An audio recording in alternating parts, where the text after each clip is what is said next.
Welcome to Shades. I'm Ray Rickman. Today, a discussion with a new author, an author with a message, Baruti Kafele. Welcome. Thank you. Thank you for making the journey. Thank you. A Black Parent's Handbook to Educating Your Children Outside of the Classroom. Why did you write it? All right, basically, the reason I wrote the book is because there's an alarming need for a book of this nature. You find that in this day and age, parents are blaming teachers for the educational problems of children, and teachers are blaming parents for the educational problems of children. I started to ask myself the question, is there a possibility that parents don't know or are not clear on what their role as educators of their children are outside of the classroom? So based on my research, I discovered that parents do need a blueprint.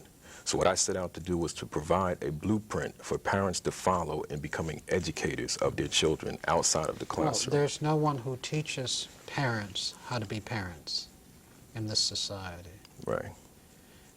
When I was a kid, my mother, who had an 8th grade education, didn't help us with our math, but saw that we got it done. Mm-hmm.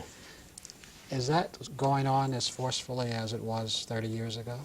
Well, you know, I'm a little bit younger than you, but I don't think it is. You know, you can just look outside and look at what our children are doing today and see that the parents obviously are not doing what they should be doing.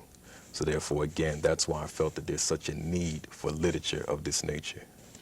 This question's way down my list, but I'm going to bring it up to the top. Okay.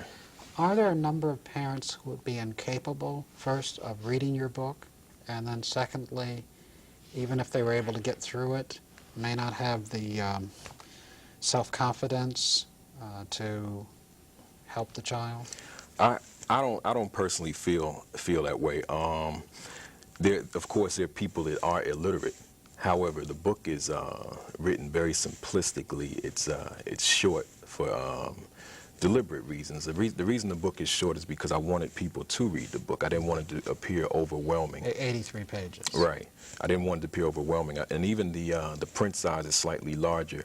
One reason is because I want the book to look easy, but another reason is because in the African tradition, our elders, or in other words, our grandparents, also play a large role in the education of our children.